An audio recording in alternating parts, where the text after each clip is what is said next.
Zambia, Africa is a country of contrasts. It has all the amazing African animals you see in the books and on television, but you can't just go anywhere to see them. Because of heavy game hunting in the past and poaching, you pretty much have to go to the game preserves. The only animals we saw in the African bush were chickens, goats, birds, and in some areas monkeys. The typical African bush has thatched huts and mud brick houses. Most rural areas have no electricity or running water. However, when you get to the towns, you will find electric power and water. Life expectancy is 51 years. Death from malaria and AIDS is high. There are large numbers of orphans and vulnerable children. Roads are terrible. Large trucks from the copper mines have created huge ruts and constant traffic. Yet most Zambians walk, ride bikes, or use public transportation. Public education is provided by the government, but there are few classroom books or supplies. Students learn by memorizing what the teachers tell them or copying what the teacher writes on the board. Zambia was an English colony until 1964, when it declared its independence, and to this day it continues to be an English-speaking nation. Government, colleges, and many other jobs require employees and students to speak, read, and write English.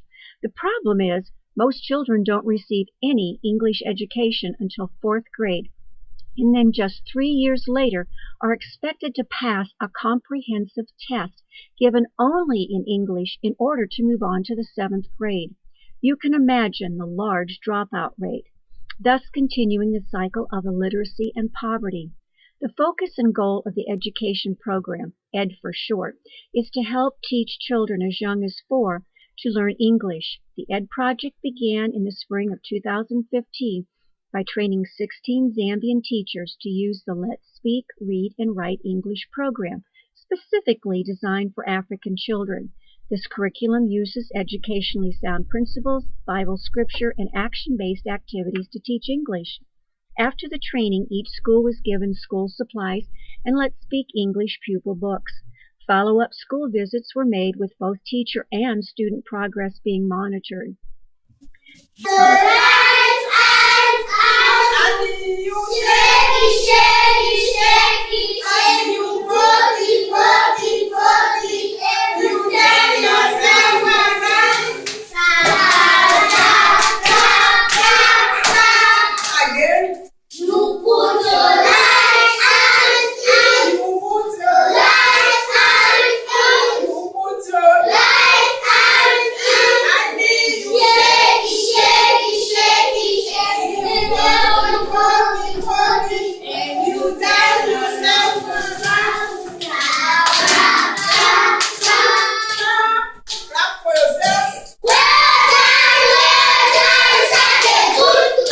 Children had spoken no English prior to the ED program.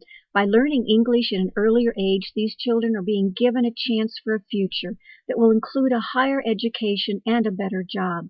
In April, the next teacher training will again be held at New Life Center in Zambia. Additional teachers will be trained with the hope of starting 3 new church preschools. The future of Zambia, just like the United States, is in its children. The ED Project hopes to help by providing the training in a Christian-based education program.